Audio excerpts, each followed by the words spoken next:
This call is now being recorded.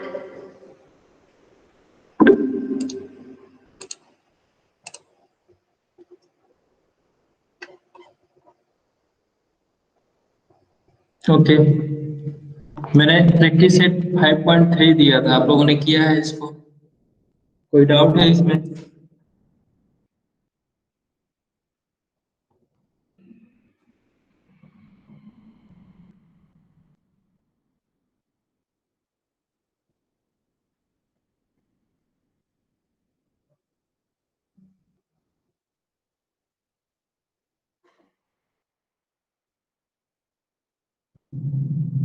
Any doubt in 5.3?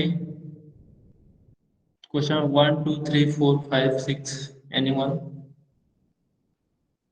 Okay, test paper में आप लोगों को कोई डाउट?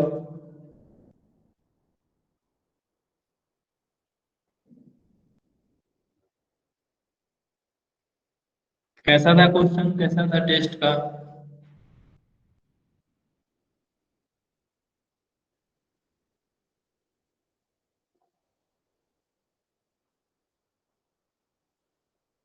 ओके, आंसर नोट कर लो आप लोग इसका।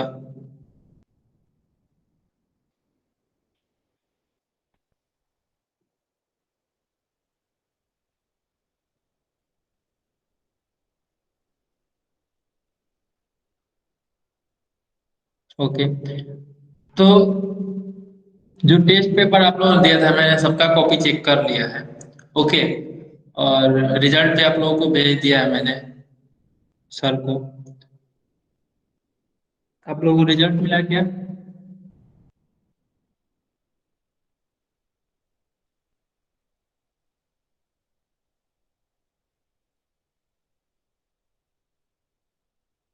ओके, तो कुछ लोगों ने कुछ कुछ गलतियां की थी, उसको मैं डिस्कस कर देता हूँ, वो आपको नहीं करना है।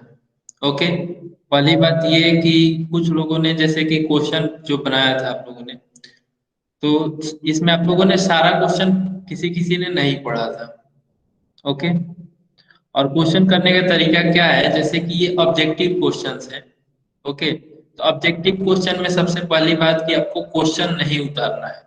क्वेश्चन को कॉपी नोटबुक पे जो आंसर शीट होता है उस पे क्वेश्चन को आपको नहीं लिखना है। ओके, सिर्फ आपको आंसर लिखना होता है ऑब्जेक्टिव क्वेश्चन के। तो बहुत सारे लोगों ने ये मिस्टेक किया था कि उन्होंने क्वेश्चन लिखा था। तो क्वेश्चन लिखोगे तो आपका टाइम तो जाएगा।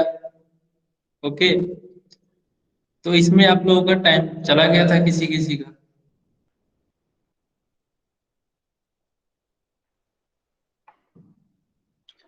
और बाकी बात फिर जैसे कुछ लोगों ने इसमें बहुत गलती किया था क्वेश्चन नंबर डी में। इसमें क्या था, डिस,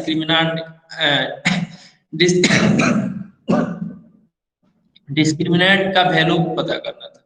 तो क्या होता है डिस्क्रिमिनेंट का value? B square minus 4ac।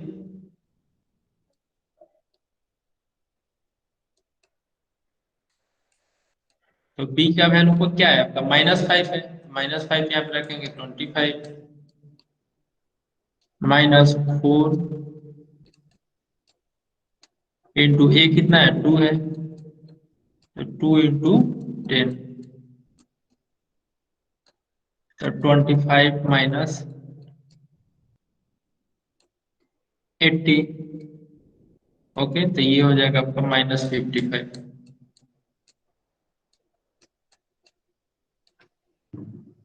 तो कुछ लोगों ने यही गलती करा था, जैसे कि माइनस के जगह पे उन्होंने प्लस वाला टिक किया था। ओके, और जैसे कि ई क्वेश्चन है, ई इसमें जैसे कुछ लोगों ने 0 टिक किया था, कुछ लोगों ने 4 टिक किया था। तो यहाँ पे दोनों ऑप्शन था 0 और 4, तो इसका डी हम लोग निकालेंगे, रूट रियल और इक्वल है तो क्या करेंगे, डी 0 कर देंगे। रियल और इक्वल के लिए क्या होता है, डी 0 होता है। तो डी कितना होगा, बी स्क्वायर -4ac। तो बी कितना है, के है, तो के स्क्वायर।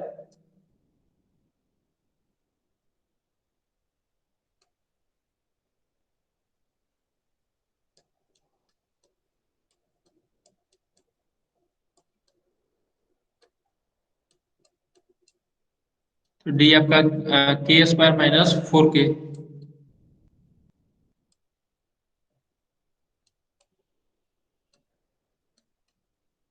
Equal to 0। ओके, फिर इसको सॉल्व करेंगे तो क्या होगा, के कॉमन हो जाएगा और के माइनस 4।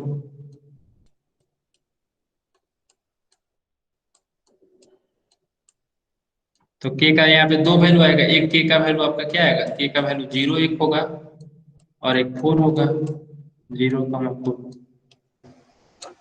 तो 0,4 किस में, इसमें है थर्ड में। क्या था इस क्वेश्चन में,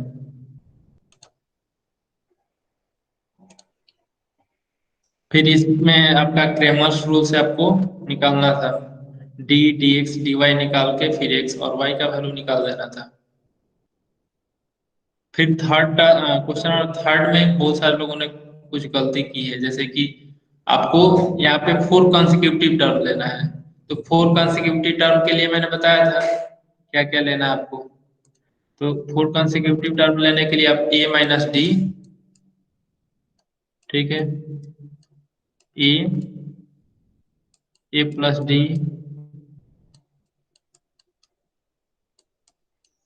और ए प्लस 2 डी, ये आप लोग ले लेते हैं। ये मैंने क्यों बताया था ऐसा लेने के लिए, यहाँ पे आपका सम दिया हुआ है। ओके, यहाँ तो सम दिया हुआ है तो यहाँ पे डी और डी माइनस प्लस है तो कैंसिल हो जाएगा, यहाँ पे 2d बचेगा तो आपको सिंप्लीफाई करने में सुविधा होगा। ओके, तो इसीलिए मैंने ये बोला था आप लोग को। और 3 कंसेक्यूटिव टर्म अगर एपी का बोलेगा लेने के लिए तो आप लोग ये लेंगे ए माइनस डी,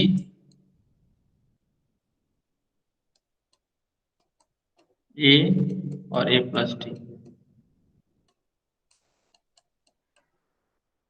ओके, यही आपसे 2 कंसेक्यूटिव टर्म या 4 कंसेक्यूटिव टर्म का ही क्वेश्चन आएगा आपको, इससे ज्यादा का नहीं आएगा। ओके, तो आप लोग नेक्स्ट टाइम से याद रखेंगे कि इसको जो है आप लोग कंसेक्यूटिव टर्म लेंगे। ओके, उसके बाद क्वेश्चन फोर्थ में फैक्टराइजेशन मेथड से सॉल्व करना था, तो ये हो गया। और क्वेश्चन नंबर फिफ्थ में आप लोगों ने क्या गलती करा था, कुछ लोगों ने कि जैसे कि यहाँ पे आप क्या था, पूछा था कि फाइंड द फ्रैक्शन। ओके, तो फ्रैक्शन निकालने के बजाय उन्होंने जैसे कि नंबरेटर को x एज्यूम किया था और डिनोमिनेटर को y। तो उन्होंने x और y का ही वैल्यू सिर्फ निकाल करके छोड़ दिया था, x का वैल्यू आपका 7 आया था और y का जो वैल्यू है वो आपका 18 आया था। ओके, तो कुछ लोगों ने x का वैल्यू 7 और y का वैल्यू 18 ऐसे करके छोड़ दिया था। तो पूछा क्या था क्वेश्चन, क्वेश्चन पूछा गया था फ्रैक्शन कितना है, आपको फ्रैक्शन बताना था। तो फ्रैक्शन आपको बताना था कि x बाई वाई है। Okay, x by Y fraction आपने एज्यूम किया था, तो x बाई वाई के रूप में आप लोग लिखते फ्रैक्शन के टर्म में, यानी कि 7/18। ओके, तो एग्जामिनेशन में आपको इस चीज का ध्यान रखना है कि पूछा क्या गया है क्वेश्चन में, जो पूछा गया है वो आंसर मैंने लास्ट में दिया है कि नहीं दिया है।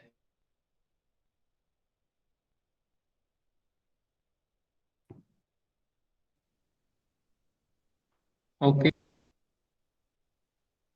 फिर ये क्वेश्चन था, इसको ये क्वेश्चन थोड़ा सा टाइम टेकिंग वाला था, थोड़ा सा कैलकुलेशन में थोड़ा सा टाइम लगता है, तो आप लोग इसको स्किप करके नेक्स्ट क्वेश्चन बनाते हैं और फिर इसको लास्ट में करते हैं।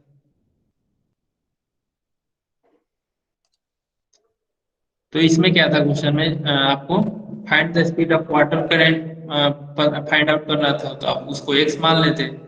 ठीक है, फिर यहाँ पे आपका डाउन स्ट्रीम और क्या कहते हैं अप स्ट्रीम में था, तो फिर वहां से आप स्पीड निकाल लेते। अगरबत्ती लाओ ना सारा।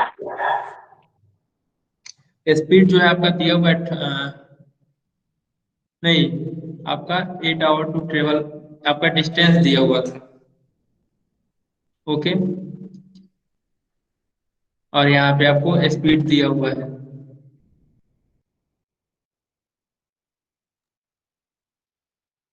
तो यहाँ से आप लोग वाटर करंट का speed of water current find out कर लेते हैं।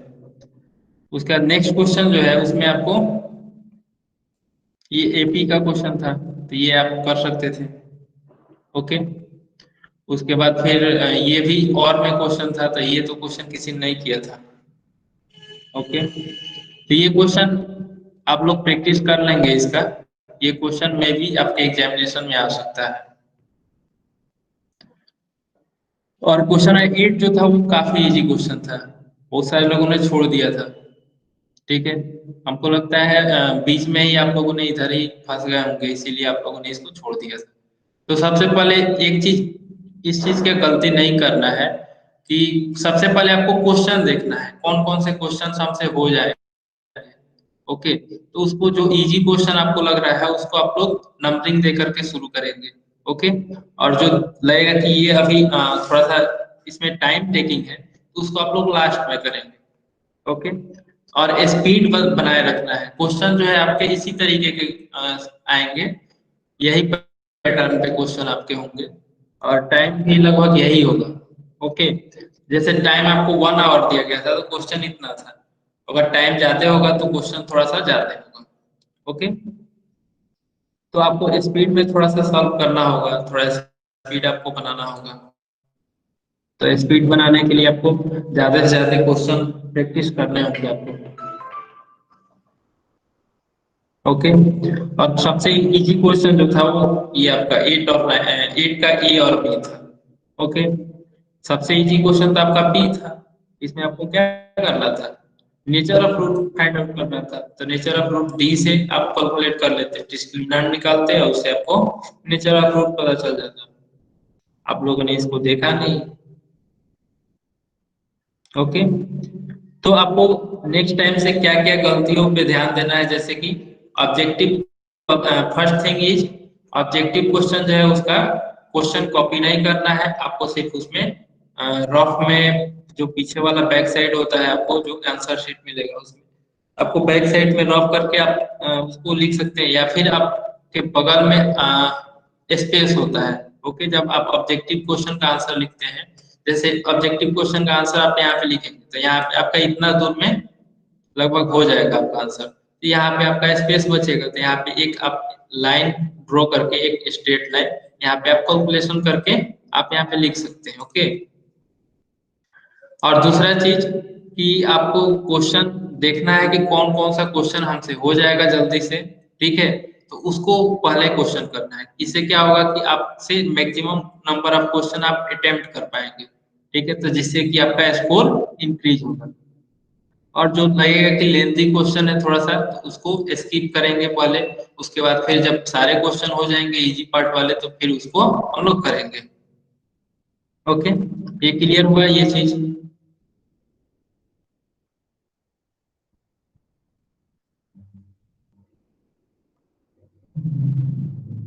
ओके,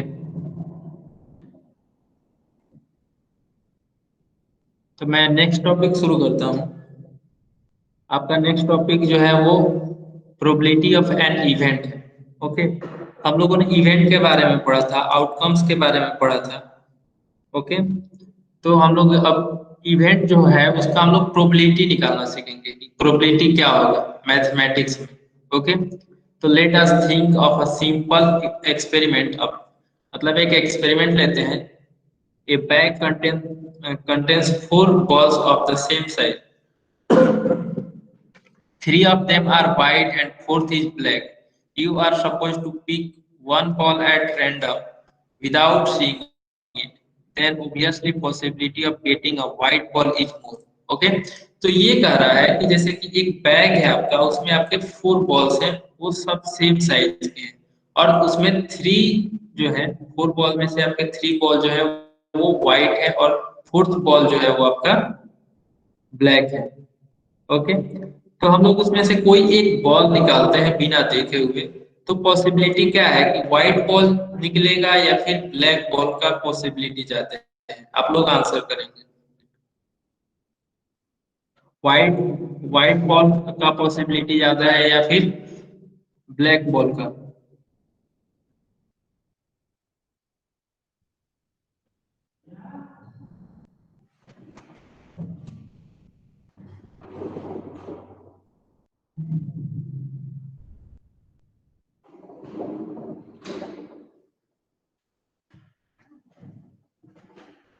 व्हाइट बॉल, क्योंकि व्हाइट बॉल की नंबर्स ऑफ व्हाइट बॉल क्या है आपके ज्यादा है, इसीलिए व्हाइट बॉल का मतलब बाहर आने का पॉसिबिलिटी ज्यादा है।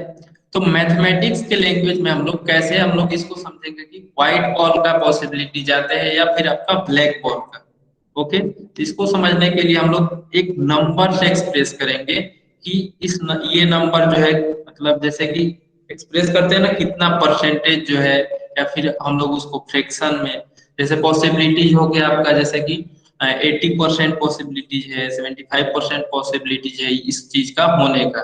ठीक है, कोई भी इवेंट मतलब होने का आपका पॉसिबिलिटीज कितना है, जैसे कि यहाँ पे आपका व्हाइट बॉल बाहर आने का पॉसिबिलिटीज क्या है, ज्यादा है। तो मतलब कितना परसेंटेज है या फिर फ्रैक्शन में कितना है, इसको हम लोग एक्सप्रेस करते हैं, उसी को हम लोग प्रोबेबिलिटी बोलते हैं। जब हम लोग किसी भी इवेंट का प्रोबेबिलिटी को हम लोग, मतलब एक उसका कितना आपका पॉसिबिलिटी है, ठीक है, उसको हम लोग नंबर के रूप में रिप्रेजेंट करते हैं या एक्सप्रेस करते हैं, तो उसको हम लोग बोलते हैं प्रोबेबिलिटी। ओके, तो in the mathematical language, when possibility of an expected event is expressed in number, it is called probability. It is expressed as the fraction or percentage using the following formula. नीचे दिया गया जो formula है उसमें हम लोग उसका उसको कैलकुलेट कर सकते हैं। क्या है आपका, जैसे कि यहाँ पे आपका पीए है, पीए का मतलब है आपका प्रोबेबिलिटी, और ए जो है आपका इवेंट, इवेंट का नाम है, अभी हम लोगों ने पिछले क्लास में पढ़ा था। तो यहाँ पे आपका for random experiment it sample space is S. ठीक है, सैंपल स्पेस जो है वो आपका एस है, and A is the expected event, then probability of A is, यहाँ पे प्रोबेबिलिटी पीए को हम लोग बोलते हैं probability of A. Okay, it is given by following formula, P A equal to number of sample points in event A divided by number of sample points in sample space. जो sample space में कौन कौन सा आपका जो points है, उसको हम लोग काउंट करेंगे कितने हैं, नंबर ऑफ सैंपल स्पेस के पॉइंट्स, और नंबर ऑफ इवेंट के मतलब जो आपका पॉसिबिलिटी है, एक्सपेक्टेशन है, उसके कितने नंबर है, उसको ऊपर रखेंगे, और नीचे में आपके जितने भी नंबर ऑफ सैंपल पॉइंट्स है, स्पेस है, उसको हम लोग नीचे में रखेंगे। ओके, तो यहाँ पे आपके क्या पूछ रहा है कि व्हाइट बॉल का पॉसिबिलिटी क्या है, तो व्हाइट बॉल का पॉसिबिलिटी कैलकुलेट करने के लिए number of sample points in event ए, मतलब हम लोग इसको इवेंट ए नाम दे देते हैं, तो इसमें नंबर ऑफ सैंपल पॉइंट्स कितने होंगे व्हाइट बॉल आने की,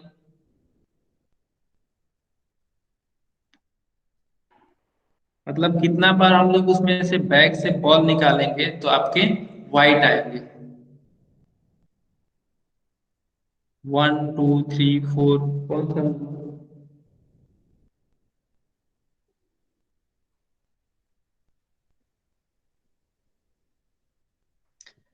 मैं फिर से रिपीट कर रहा हूँ कि बैग से हम लोग बॉल निकाल रहे हैं, उसमें व्हाइट आए। ओके, तो कितने टाइम्स हम लोग बॉल को निकालेंगे कि आपका वो व्हाइट आएगा?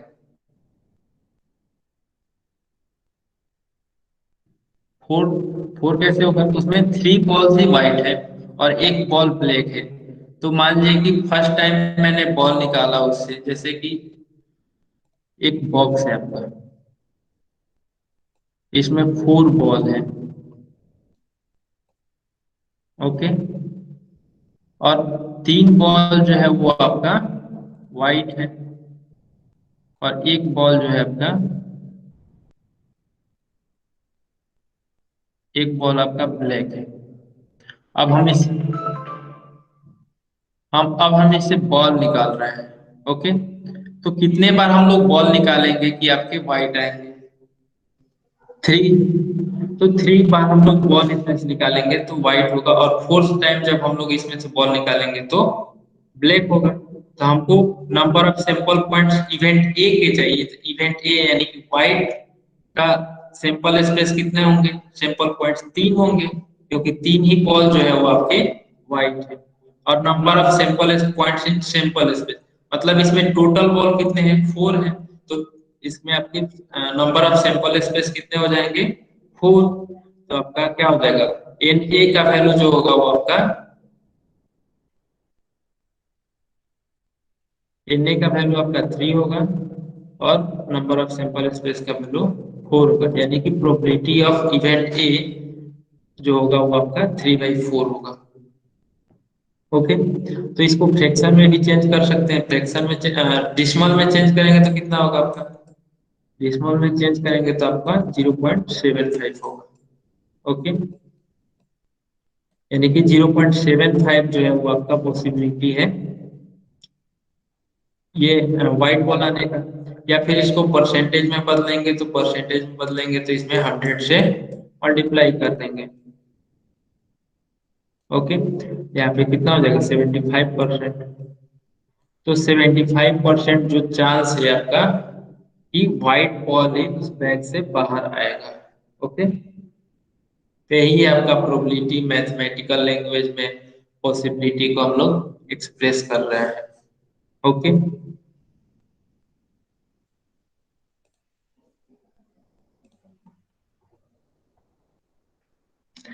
Similarly if getting black ball in event भी, अगर हम लोग मानते हैं कि इवेंट बी जो है वो ब्लैक बॉल जो है वो बाहर आए, तो उसके नंबर ऑफ सैंपल स्पेस क्या होंगे इवेंट के? एनबी का वैल्यू क्या होगा आपका? 1, क्योंकि उसमें 1 ब्लैक बॉल ही है। तो यहाँ पे प्रोबेबिलिटी ऑफ बी क्या होगा आपका? NB divide by NS.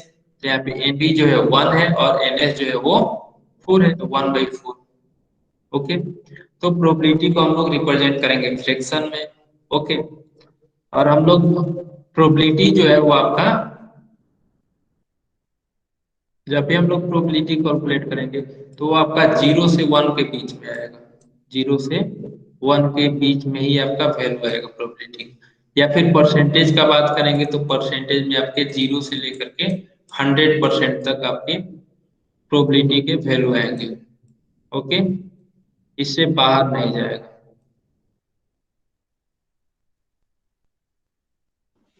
इस चीज को आप लोग याद रखिए, ध्यान में रखिएगा, क्योंकि कभी कभी हो सकता है कैलकुलेशन मिस्टेक में आपके जो वैल्यू है 0 से 1 से बाहर चले जाए, तो आप लोग समझिएगा कि कहीं ना कहीं आपने मिस्टेक करा है। चलिए अब हम लोग एग्जाम्पल कुछ करते हैं और एग्जाम्पल से समझते हैं। फर्स्ट एग्जाम्पल है आपका, find the probability of the following when one coin is touched. First है फर्स्ट इवेंट है आपका गेटिंग हेड। ओके, तो जब हम लोग एक कॉइन को टच करेंगे तो आपके क्या क्या आउटकम्स आएंगे? तो आपके आउटकम्स या सैंपल स्पेस क्या होंगे आपके? हेड होगा और टेल होगा। ये आपका सैंपल स्पेस होगा। ठीक है, और नंबर ऑफ सैंपल स्पेस को हम लोग किससे दिखाते हैं? एन एस से। ओके, तो यहाँ पे नंबर ऑफ सैंपल स्पेस कितने हैं आपके? 2। ठीक है, एक बार हेड आया और एक बार टेल आएगा। हेड या फिर आपका टेल, इन्हीं दोनों में से कोई आएगा अगर हम लोग कोई भी क्वाइन टच करेंगे तो ये फर्स्ट इवेंट है आपका कि गेटिंग हेड, हेड आना चाहिए। ओके, हम लोग मान लेते हैं कि let event A be the getting head. Event A जो है वो हेड, मतलब इवेंट ए जो है उसमें हेड आ रहा है, तो यहाँ पे आपके ए का जो सैंपल स्पेस होगा कौन कौन सा टर्म होगा? वो आपका सिर्फ हेड होगा, क्योंकि हमको टेल नहीं चाहिए। तो यहाँ पे नंबर ऑफ सैंपल स्पेस क्या होंगे इवेंट के? N A. तो एन ए इक्वल टू 1 होगा। तो पी ए इक्वल टू क्या होगा? प्रोबेबिलिटी ऑफ ए, तो N A divide by N S. तो एन एच का वैल्यू जो है 1 है और एन एच का वैल्यू 2 है। उसी तरीके से गेटिंग टेल, तो गेटिंग टेल के लिए अब हम लोग टेल के लिए कैलकुलेट करेंगे। तो हम लोग मान लेते हैं कि इवेंट बी जो है वो आपका टेल आ रहा है इवेंट बी में। ओके, तो बी इक्वल टू टी। उसके बाद एन बी इक्वल टू क्या होगा? यहाँ पे नंबर ऑफ सैंपल स्पेस कितने हैं? 1 है, और total number of sample space कितने हैं? 2 है। तो N B by N S equal to 1/2। तो इससे इजी इजी क्वेश्चंस आते हैं, आपको बस थोड़ा सा समझ लेना है और इससे क्वेश्चन हो जाएंगे और इसमें आपको फुल मार्क्स मिलेंगे। ओके, आप इसका क्वेश्चन करेंगे तो आपको फुल मार्क्स मिलेंगे। ओके, और ये क्वेश्चन इजी आते हैं इसमें। If one die is rolled, then find the probability of each of the following events.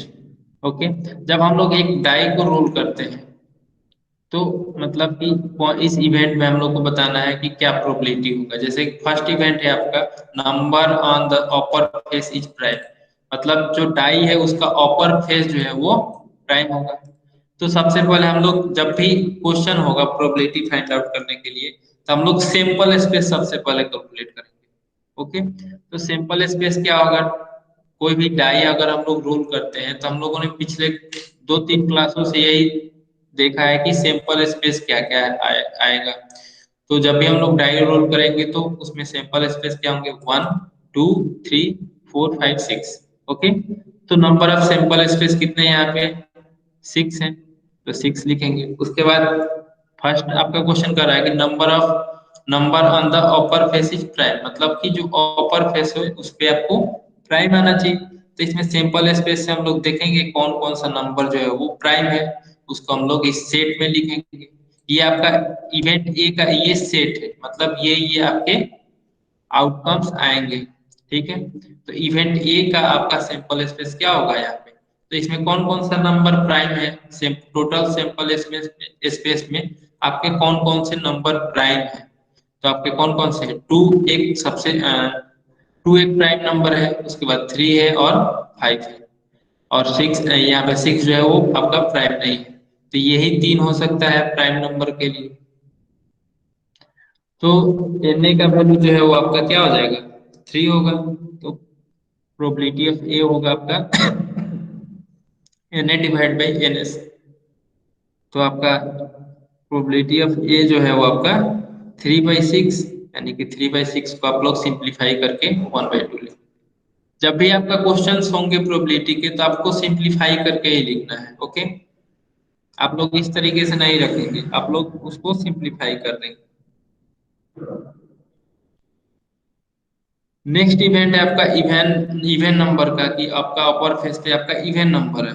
Okay, तो इवेन नंबर जैसे ये आपका सैंपल स्पेस 1 से लेकर के 6 तक, तो इसमें इवेन कौन कौन सा है, 2 4 6, इन तीनों को हम लोग इसमें इस सेट में डालेंगे, बी वाले सेट में। उसके बाद देखेंगे कितने नंबर ऑफ सैंपल स्पेस हैं इवेंट डी के लिए, तो आपका इसमें 3 है, तो एन बी इक्वल टू 3। उसके बाद यहाँ पे प्रोबेबिलिटी ऑफ बी क्या हो जाएगा आपका, probability of B N B divide by N S, तो यहाँ पे 3/6 यानी 1/2 प्रोबेबिलिटी। ओके, और यहाँ पे जैसे कि अपर फेस पे प्राइम नंबर बोल रहा है, ठीक है, तो प्राइम नंबर क्या हो सकता है, 5 के बाद एक 7 भी हो सकता है, 5 के बाद एक आपका 7 भी प्राइम नंबर हो सकता है। तो क्या 7 इसमें हम लोग इंक्लूड करेंगे, यस और नो।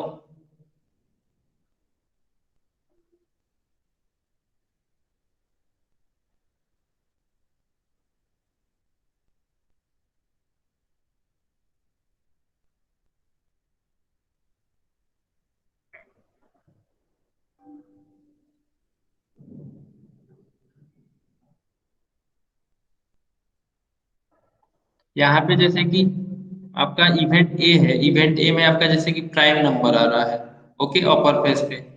तो अपर फेस पे प्राइम नंबर आ रहा है, तो क्या 7 हो सकता है कि नहीं हो सकता है।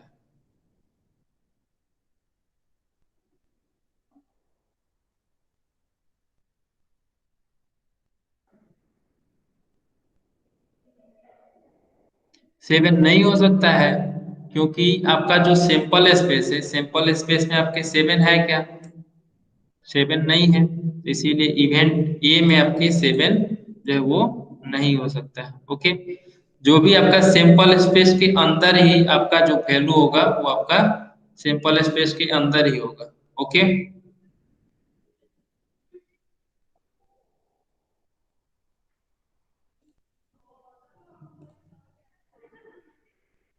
नेक्स्ट क्वेश्चन है, a card is drawn from a well shuffled pack of 52 playing cards, find the probability of each event, the card drawn each red card।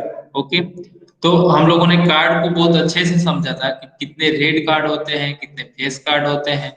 Okay, तो सबसे पहले सैंपल स्पेस यहाँ पे आपके क्या होंगे, यहाँ पे सैंपल स्पेस आपके 52 प्लेइंग कार्ड्स है।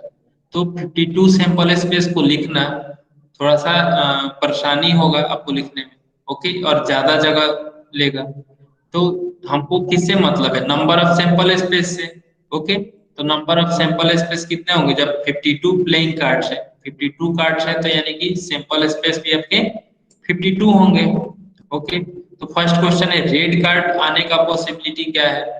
तो रेड कार्ड कितने होते हैं, रेड कार्ड आपके 26 रेड कार्ड होते हैं। ओके, और ब्लैक कार्ड भी 26 होते हैं।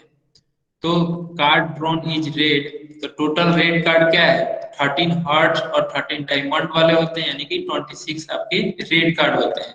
यानी कि इवेंट ए जो है वो एन ए इक्वल टू 26।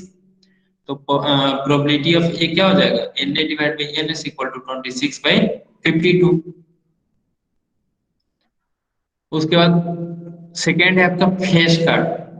तो फेस कार्ड कितना होता है, तो फेस कार्ड हम लोगों ने उस दिन पढ़ा था कि आपके फेस कार्ड 12 होते हैं, तो total face card equal to 12। तो नंबर ऑफ सैंपल स्पेस क्या होंगे, 12। और तो probability of P equal to N B divide by N S, यानी कि आपका 12 डिवाइडेड बाई 52। फिर इसको सिंप्लीफाई करेंगे तो आपका 3/13 होगा। ओके, फिर आपका नेक्स्ट क्वेश्चन है कि a box contains 5 strawberry chocolates, 6 coffee chocolates and 2 peppermint chocolates. Find the probability of each of the following events if one of the chocolates is picking from the box at random. It is a coffee chocolate. Okay, एक box आपका है, एक box है, उसमें आपके toffee है। आपके 5 toffee जो है वो स्ट्रॉबेरी के हैं। ओके, और 6 जो है आपके 6 जो है आपके कॉफी चॉकलेट है, मैं सी से डिनोट करता हूँ, और 2 जो चॉकलेट है वो आपके पेपर मिंट्स हैं। ओके, तो उसमें से हम लोग एक कोई चॉकलेट निकालेंगे, ठीक है, और वो कॉफी चॉकलेट ही होगा, तो उसका प्रोबेबिलिटी क्या होगा। तो सबसे पहले हम लोग देखेंगे कि total number of sample space कितने हैं, मतलब इसमें कितने नंबर ऑफ चॉकलेट टोटल कितने हैं। तो टोटल नंबर ऑफ चॉकलेट कितने हैं, 5 + 2 + 6, यानी कि 5 + 2 + 6 आपका 13 होगा। 5 + 6 + 2 इक्वल टू 13। ओके, तो इवेंट ये हम लोग मान लेते हैं कि वो कॉफी चॉकलेट ही है। ठीक है, इट इज कॉफी चॉकलेट। तो एन ए इक्वल टू क्या होगा, तो कॉफी चॉकलेट कितने हैं, तो कॉफी चॉकलेट आपके 6 कॉफी चॉकलेट है, यानी कि नंबर ऑफ ए क्या, नंबर ऑफ कॉफी चॉकलेट जो है वो आपके 6 है। तो एन ए का वैल्यू जो है वो सैंपल स्पेस का वैल्यू 6 होगा। ओके, यानी कि हम लोग इस बॉक्स से हम लोग जो कॉफी चॉकलेट निकालेंगे तो 6 बार आपके क्या होंगे, कॉफी चॉकलेट बाहर आएंगे, यानी कि तो एन ए का वैल्यू जो है वो आपका 6 होगा। और total number of sample space 13, यानी कि 6/13। तो यानी कि 6/13 जो है वो आपका प्रोबेबिलिटी होगा कॉफी चॉकलेट आने का। उसके बाद पेपर मिंट के लिए तो सबसे पहले देखेंगे कि पेपर मिंट का आपका कितने नंबर ऑफ चॉकलेट कितने हैं। ओके, पेपर मिंट के तो आपके 2 पेपर मिंट चॉकलेट्स हैं, यानी कि 2 बार बाहर आएगा आपका पेपर मिंट चॉकलेट। तो एबी का वैल्यू क्या हो जाएगा, 2 होगा। तो पीबी इक्वल टू क्या हो जाएगा, N B divide by N S, यानी कि 2/13। इसी तरीके से क्वेश्चन आप पहले आपको निकालने होंगे कि total number of sample space कितने हैं, फिर जो आपका कंडीशन दिया रहा है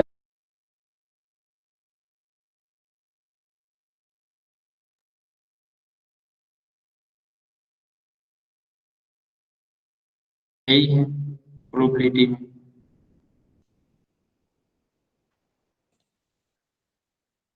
उसके बाद लेट्स रिमेम्बर,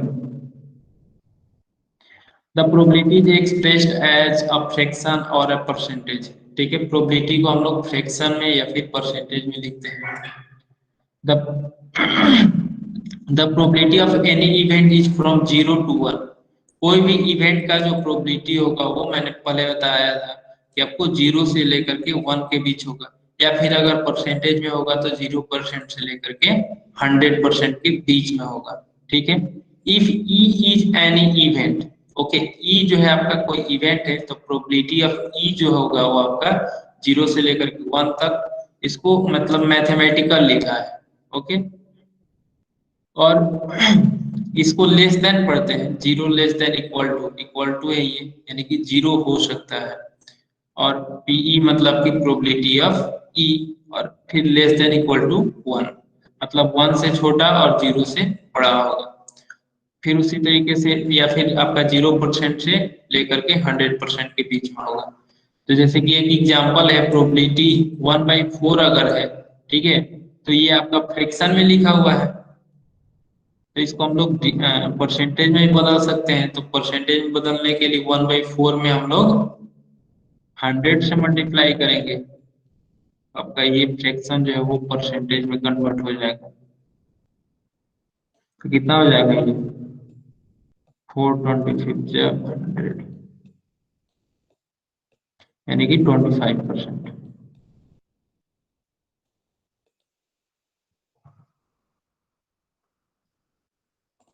ओके, और एक इंटरेस्टिंग चीज ये दिया है यहाँ पे, this lesson begin with a discuss of 40 cheats with names of plants and each of 40 students picking a cheat. Only one cheat had the name Basil on it. The probability of any student getting the cheat of Basil is 1/40. Okay, for a student standing first or last in the row or anywhere in between, the probability is the same। हम लोगों ने इस chapter के शुरुआत में एक हम लोगों ने पहले डिस्कस किया था कि 40 चीट्स हैं, जिसमें कि 40 चीट्स हैं और सब पे अलग अलग प्लांट्स के नाम लिखे हुए हैं, और उस पे एक चीट पे आपके नाम जो है वो बसील लिखा हुआ है। तो बसील आने का प्रोबेबिलिटी क्या होगा, यानी कि 40 स्टूडेंट है और 40 चीट है, तो नंबर ऑफ सैंपल स्पेस क्या होंगे आपके, एनएस का वैल्यू जो होगा आपका, एनएस का वैल्यू कितना है, 40 होगा। और उसमें एक बसील, मतलब हर प्लांट का नाम अलग अलग है। ओके, तो एक नाम आपका उसमें बसील है, तो अगर हम इवेंट को ई मान लेते हैं तो आपका एनी का वैल्यू कितना होगा, एनी का वैल्यू आपका 1 होगा। तो प्रोबेबिलिटी ऑफ ई क्या होगा, probability of E, probability of E equal to आपका N E divide by N S.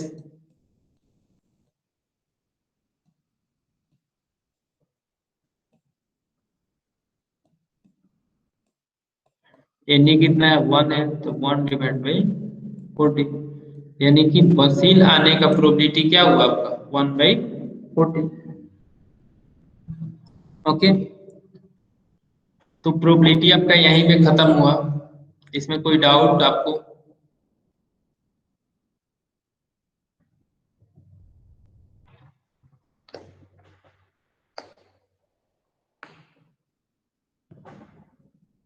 Okay, तो आपका आज का जो होमवर्क है वो आपका प्रैक्टिस सेट 5.4, आप इसको पूरा करेंगे।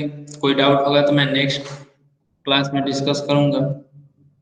और प्रॉब्लम सेट 5, आप लोगों ने इसमें का कोई क्वेश्चन किया है या फिर स्टार्टिंग से करना है।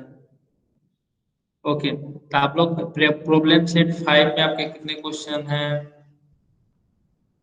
17। Okay,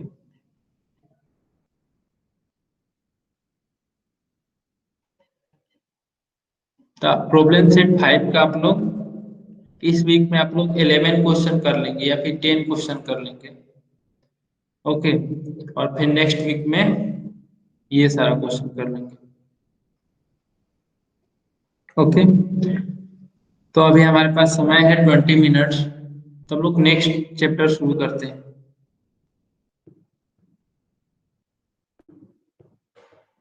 okay. आपका नेक्स्ट चैप्टर जो है वो स्टैटिक्स है।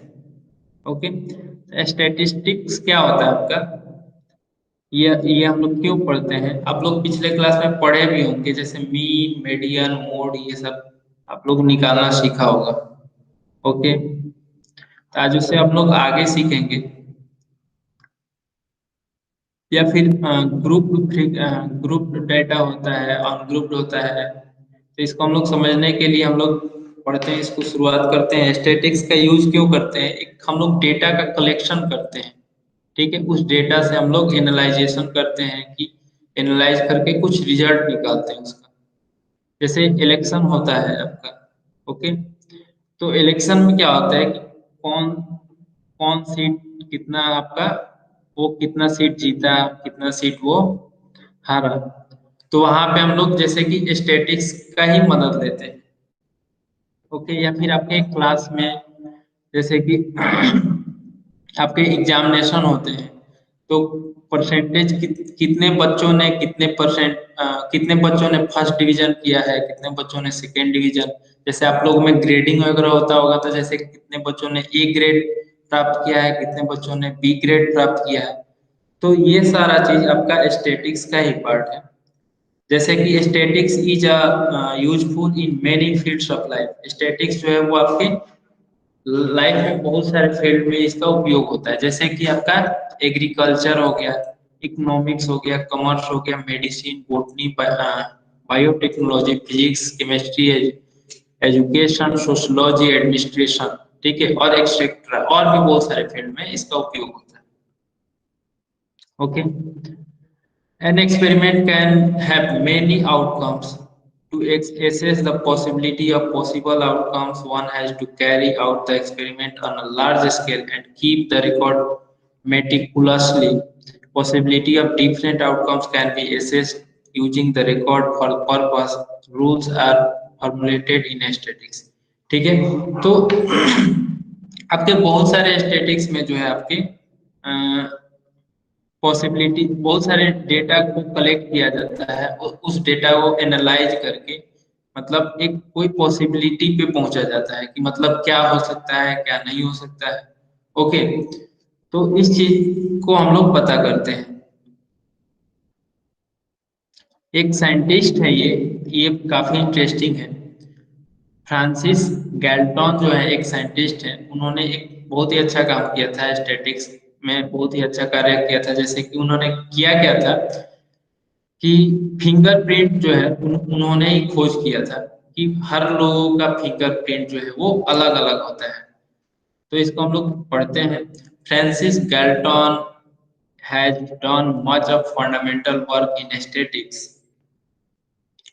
He used to prepare questionnaires, distribute them among people, and request them to fill them up. He collected information from a number of people and recorded their background, financial situation, likes and dislikes, health, etc. on large scale.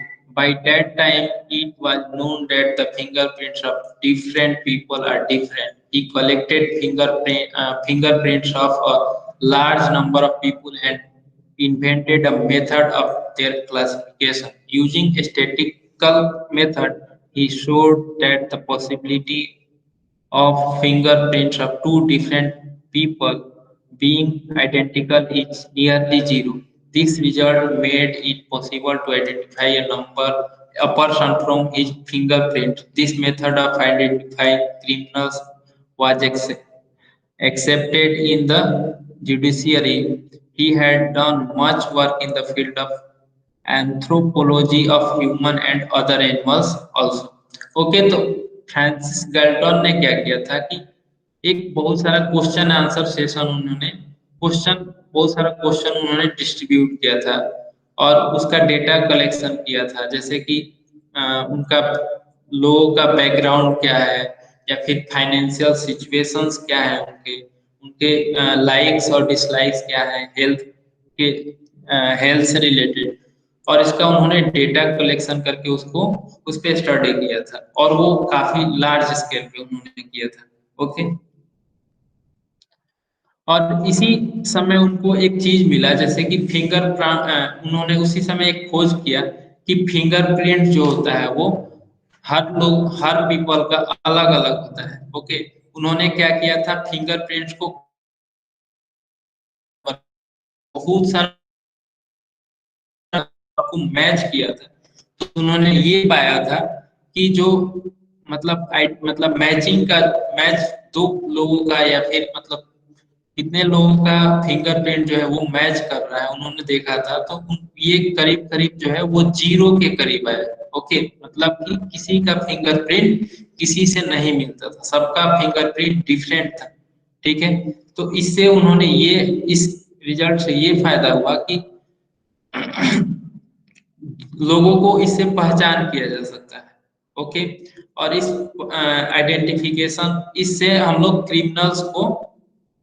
लोग पकड़ सकते हैं या फिर criminals को हम लोग पता लगा सकते हैं आपको फिंगरप्रिंट से। ओके, उसको आइडेंटिफाई कर सकते हैं। जैसे बहुत सारे क्रिमिनल्स क्या होते हैं आपके, वो अपने वेश को चेंज कर लेते हैं। ओके, अपने फेस को चेंज कर लेते हैं, कोई दाढ़ी लगा लिया या फिर कोई कुछ कर लिया, लेकिन उनके फिंगरप्रिंट जो है वो तो सेम होंगे। ठीक है, तो ये जो है जो कोर्ट है वो कोर्ट ने भी इसको स्वीकृति दी है कि इसका उपयोग हम लोग कर सकते हैं। इसका उपयोग करके हम लोग जो क्रिमिनल्स हैं उनका उनका आइडेंटिफिकेशन कर सकते हैं। ओके,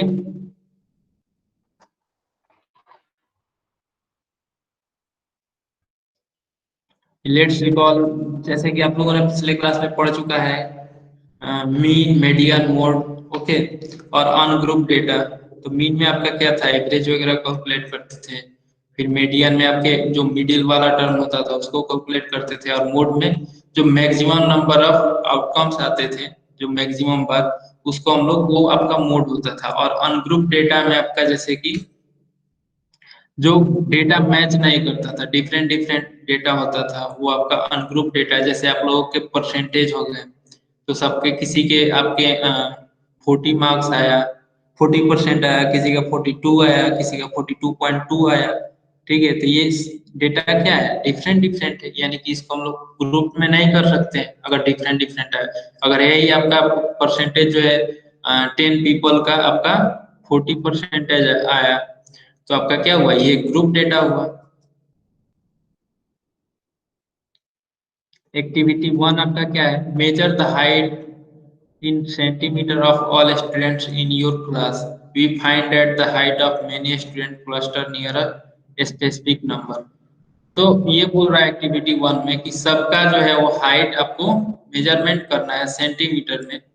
ओके, अपने क्लास के स्टूडेंट्स का। तो आप लोग क्या देखेंगे कि सबके जो है वो हाइट है वो कोई स्पेसिफिक नंबर के आसपास है।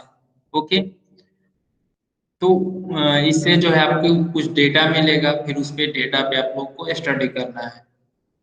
एक्टिविटी टू क्या है, collect a number of fallen leaves of a people tree, distribute the leaves among the students and ask them to measure the length of them, record the length. We noticed that their lengths tend to cluster around a number.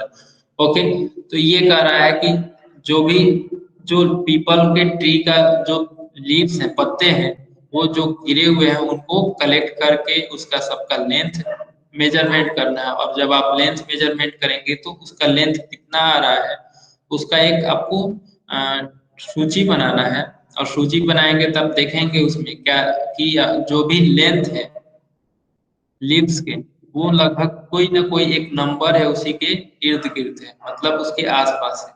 Okay, now we are going to do some more study of the mean, median, mode. Let's us know the symbol of terminology required for it. Okay, तो इसके लिए हम लोग क्या symbol use करते हैं, हम लोग मीन, मीडियन, मोड से और ज्यादा सीखेंगे। तो सबसे पहले आप लोगों ने पिछले क्लास में पढ़ चुका होगा कि मीन कैसे निकालते हैं। मीन कैसे निकालते थे, the sum of all scores divide by total number of scores करते थे। ओके, जैसे कि एवरेज निकालते हैं, एवरेज निकालते हैं तो जैसे में आपका 5 है, 6 और 3, 1। तो ये आपके कुछ नंबर्स दिए हुए हैं। ठीक है, आपका इसका मीन निकालना है, तो कैसे निकालेंगे मीन। सबको सम करके और जितने नंबर ऑफ स्कोर्स है उससे डिवाइड कर देंगे। यहाँ पे 1 के जगह मैं 2 कर देता हूँ। ओके,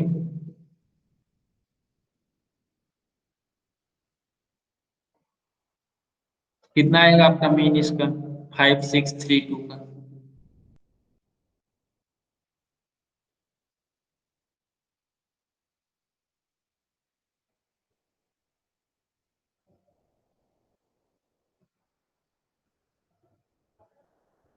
फोर कैसे निकाला आप लोगों ने? सबको ऐड कर दिए और देखेंगे कितने नंबर ऑफ स्कोर्स हैं आपके? 4 है यहाँ पे।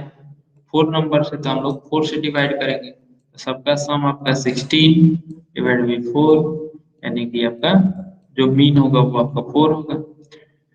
तो स्टैटिक्स डाटा में हम लोग मीन निकालने के लिए हम लोग क्या करते हैं? The sum of all score करते हैं, उसके बाद टोटल नंबर ऑफ स्कोर से डिवाइड कर देते हैं।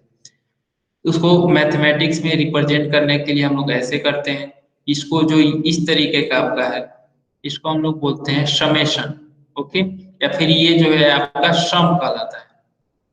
ओके, तो और ये आई जो है वो टर्म है, आई दिया हुआ है, आई इक्वल टू 1 दिया हुआ है, यानी कि आई का मतलब ये फर्स्ट टर्म, और यहाँ पे एन है, एन का मतलब ये है लास्ट टर्म, यानी कि 1 से लेकर के एन तक। ओके, और यहाँ पे एक्स आई दिया हुआ है। ठीक है, तो एक्स जो है आपका स्कोर है, और आई जो है वो बता रहा है कि कौन सा टर्म है। जैसे कि हमने लिया था आपका 3, 6, 5 और 2 हमने लिया था। ओके, तो यहाँ पे आई जो है वो रिप्रेजेंट, जैसे ये 3 है, फर्स्ट स्कोर है, तो फर्स्ट स्कोर है यानी कि आई के जगह पे 1 है। ओके, और यहाँ पे आपका सेकेंड टर्म आपका 6 है यहाँ पे, यानी कि आई यहाँ पे क्या होगा? x2 होगा, डिवाइडेड बाई एन। एन क्या दिखाता है? नंबर ऑफ स्कोर को। तो एन जो है मैक्सिमम नंबर, इसमें यहाँ पे कितने हैं आपके? 4 नंबर्स हैं, यानी कि एन का वैल्यू यहाँ पे क्या होगा? 4 होगा, तो उसको हम लोग एन से रिप्रेजेंट करते हैं। ओके, और इसको ये आपका मीन कहलाता है, ये आपका मीन कहलाएगा इसको। ठीक है,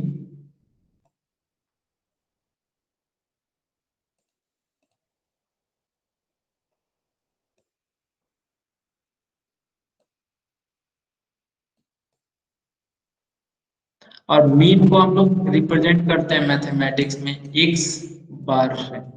ठीक है, एक्स के ऊपर एक लाइन खींच देते हैं। ओके, और हम लोग इसको इस तरीके से, मीन को इस तरीके से लिखते हैं। ओके, तो मैथमेटिक्स में आपको कहीं भी मीन लिखना होगा, तब लोग मीन के जगह, मीन लिखने के जगह पे आप लोग एक्स बार ऐसे इस तरीके का आप लोग आइकन लिख सकते हैं। ओके, तो यानी कि मीन इक्वल टू, इसको हम लोग मीन भी पढ़ेंगे या फिर आप एक्स बार भी बोल सकते हैं। तो mean equal to summation of X I, I equal to 1 से लेकर के एन तक, उसके बाद divide by N.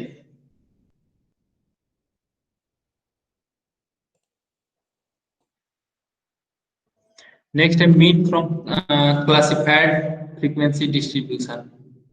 When the number of score in a data is large, it becomes tedious to write all numbers in the above formula and take their sum. So we use some different method to find the sum. Okay, हम लोग जैसे कि अभी हम लोगों ने 4 number of score 4 थे हम लोग। अगर यही आपके लगभग 10,000, 1,000, 10,000 के करीब में अगर आपके नंबर ऑफ स्कोर्स आते हैं, तो उसको लिखना जो है और उसको सम करना ये काफी डिफिकल्ट होगा। ओके, तो हम लोग उसको, उसका मीन निकालने के लिए कुछ डिफरेंट मेथड लाएंगे, तो उस पे उसके बारे में आज हम लोग चर्चा करेंगे। Sometimes the large data collected from an experiment is presented in a table in the group form. In such a way, in a such case, we cannot find the exact mean of the statistical data. Hence, let us study a method which gives the approximate mean or a number nearby. जैसे कि हम लोग पूरा को तो लिख नहीं सकते हैं, और जब लिख नहीं सकते हैं उसको, तो हम लोग उसका एग्जैक्ट मीन हम लोग कैलकुलेट नहीं कर सकते हैं स्टैटिक्स में। ओके, तो वहां पे हम लोग क्या करेंगे, एक अप्रोक्सीमेट मीन हम लोग कैलकुलेट करेंगे। ओके, तो अप्रोक्सीमेट मीन कैलकुलेट करेंगे, तो कैसे वो कैलकुलेट करेंगे, तो उसके लिए कुछ मेथड्स हैं, उसके बारे में हम लोग देखते हैं। जैसे फर्स्ट मेथड है आपका डायरेक्ट मेथड। ओके, तो डायरेक्ट मेथड में है the following table shows the frequency distribution of the time required for each worker to complete a work. ठीक है, from the table find the mean time required to complete the job for a worker. आपको calculate करना है कि mean time बताना है कि एक वर्कर जो है उस जॉब को कंप्लीट कर पाए। तो यहाँ पे आपका डेटा दिया हुआ है, टाइम दिया हुआ है आवर्स में, for each to complete the work. Okay, मतलब कि आपका टाइम दिया हुआ है कि 15 टू 19 आवर में कुछ वर्कर जो है उस काम को जो है वो 15 से लेकर के 19 आवर में कंप्लीट करते हैं। कुछ वर्कर्स जो है वो 20 से लेकर के 24 आवर में कंप्लीट करते हैं। कुछ वर्कर्स जो है वो 25 से लेकर के 21 9 आवर्स में कंप्लीट करते हैं। इसी तरीके से नेक्स्ट है, तो यहाँ पे 15 से लेकर के 19 तक, तो यहाँ पे आपके कितने कितने आवर्स हो सकते हैं, तो यहाँ पे नंबर ऑफ वर्कर्स जो है आपका 10 दिया हुआ है। ओके,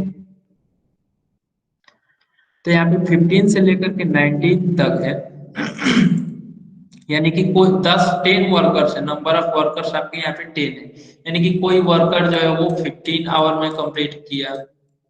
ओके, हो सकता है कोई जो है आपका 16 आवर में कंप्लीट करे, उसमें से कोई जो है वो 16.5 आवर में कंप्लीट कर सकता है। ओके, यानी कि 15 से लेकर के 19 तक का मतलब हुआ कि 15 से लेकर के 19 तक के बीच में कोई वर्कर जो है इस ऐसे ऐसे कंप्लीट कर रहा है। जैसे फर्स्ट वर्कर जो है वो 15 आवर में कंप्लीट कर रहा है, दूसरा कोई वर्कर है वो 16 आवर में कर रहा है, तीसरा वर्कर जो है वो मान लीजिए कि आपका 16.5 आवर में कंप्लीट कर रहा है। तो ये आपका डिफरेंट डेटा है, डिफरेंट डिफरेंट डेटा है ना। तो इसको हम लोग कैसे, ये ग्रुप में है क्या, ग्रुप में नहीं है। जैसे कि अगर 15 रहता, 15 आवर में 10 वर्कर कंप्लीट करते, तो वहां पे हम लोग मीन आसानी से निकाल सकते थे। लेकिन यहाँ पे आपके डिफरेंट डिफरेंट डेटा है। ओके, तो इसीलिए हम लोग एक रेंज ले लिए है कि 15 से लेकर के 19 आवर तक जो कंप्लीट करने के वर्क कंप्लीट करते हैं, वो नंबर ऑफ वर्कर जो है वो 10 है। और 20 से लेकर के 24 आवर के बीच में जो कंप्लीट करते हैं उनके नंबर्स हैं 15। ओके, उसी तरीके से ये नेक्स्ट डेटा है। तो इसका मीन कैलकुलेट करने के लिए हम लोग एक और टेबल बनाते हैं, जो कि मैं नीचे दिखाता हूँ। एक वर्टिकल टेबल बनाते हैं, ये आपका हॉरिजॉन्टल टेबल है। यहाँ पे हम लोग एक वर्टिकल टेबल बनाते हैं। ओके, टाइम लगभग और 2 मिनट बचा है, 2 मिनट में ये कंप्लीट नहीं होगा। ओके, तो थोड़ा सा ज्यादा समय लगेगा, इस क्वेश्चन को डिस्कस करके मैं क्लास को एंड करूंगा। ओके, किसी को कोई दिक्कत?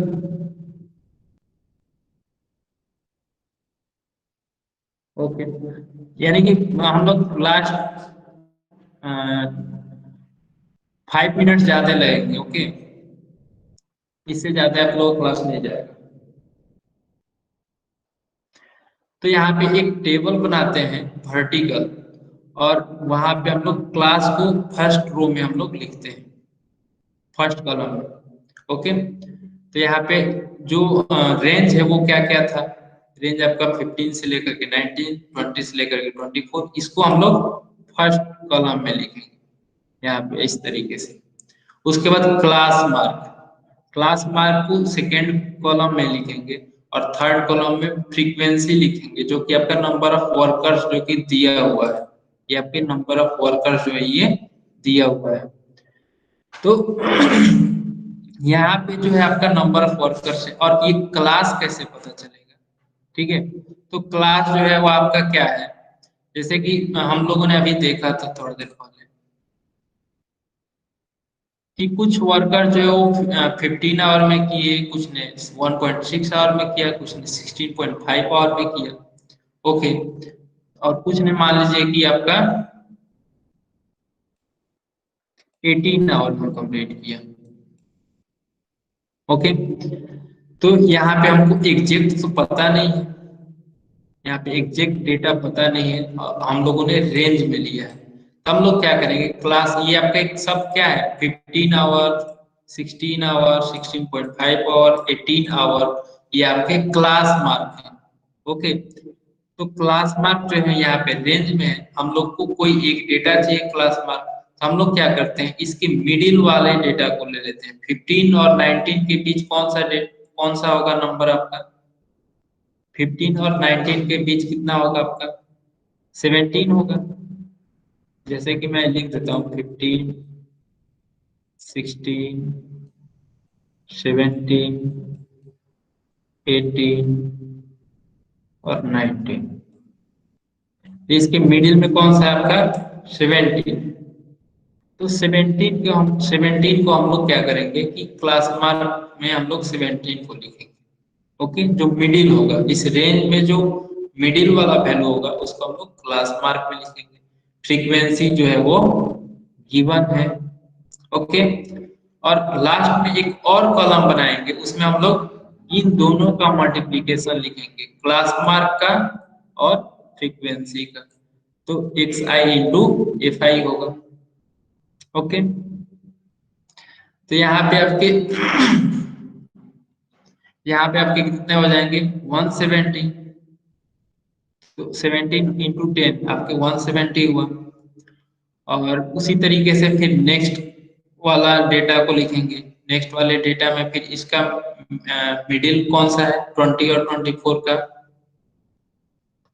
20 और 24 का मिडिल आपका 22 है, तो आपका क्लास मार्क में 22 होगा। और नंबर ऑफ फ्रीक्वेंसी जो है वो क्वेश्चन में गिवन है, तो वो उसको यहाँ पे लिखेंगे, और फिर इन दोनों को मल्टीप्लाई करके यहाँ पे लिखेंगे। ओके, तो यहाँ पे मल्टीप्लाई क्यों कर रहे हैं, मल्टीप्लाई करने का रीजन क्या है, जैसे कि आपका मान लीजिए कि अ, जैसे आपका डेटा दिया हुआ है 5,5,5,5 या फिर 6, 6, 7, और ये जो है ये मतलब 4 टाइम्स आया। ओके, उसी तरीके से यहाँ पे नंबर ऑफ वर्कर जो है वो फ्रीक्वेंसी मतलब 10 है, और ये क्लास मार्क किसके लिए हुआ, जैसे कि यहाँ पे 15, 1.6, सॉरी 16, 16.5, 18, और इसी तरीके से और भी, मतलब कि अगर फर्स्ट डेटा का अगर हम बात करें तो उसी तरीके से 10 वर्कर्स का होगा, 10 वर्कर्स का इस तरीके का कुछ कुछ डेटा होगा। ओके, तो 17 हम लोगों ने एक मान लिया कि 17 मतलब वन वर्कर का जो है, वो वन वर्कर जो है वो 17 आवर में उस काम को कंप्लीट करता है।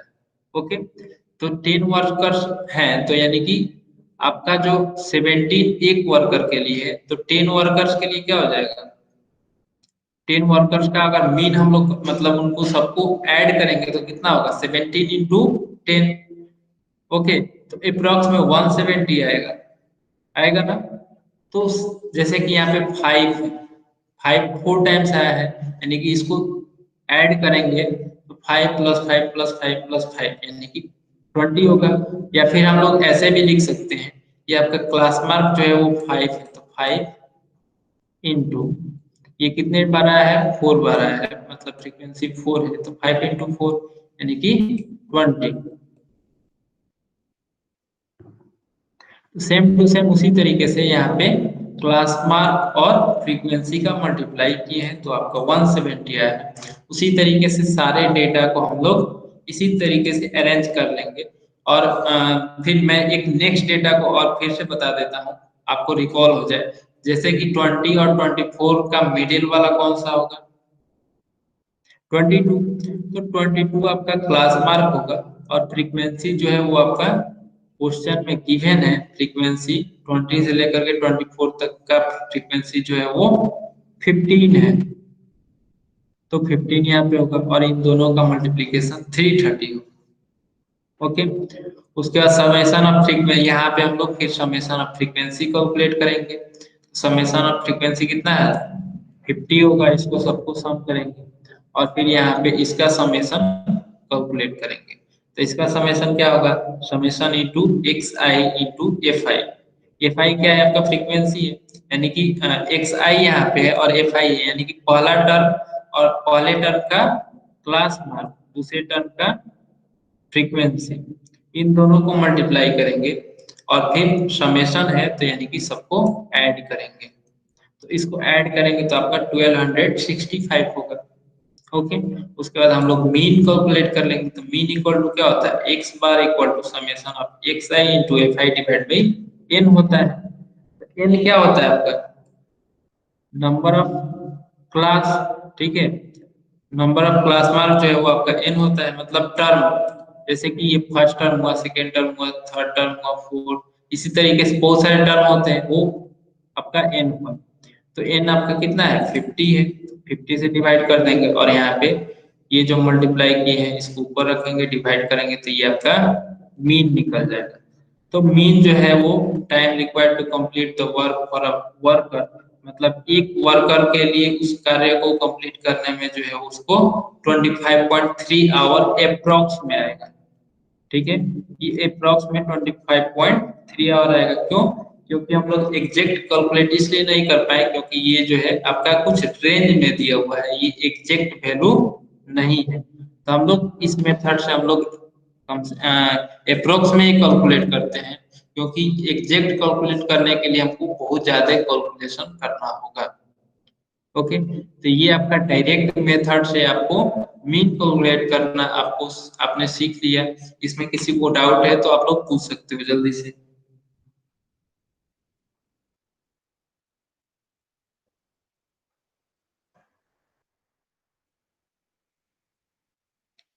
ओके,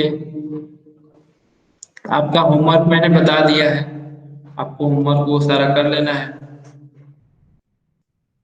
तो आज की क्लास में हम यहीं पे खत्म करते हैं। टाइम 2 मिनट ज्यादा हो गया, उसके लिए सॉरी।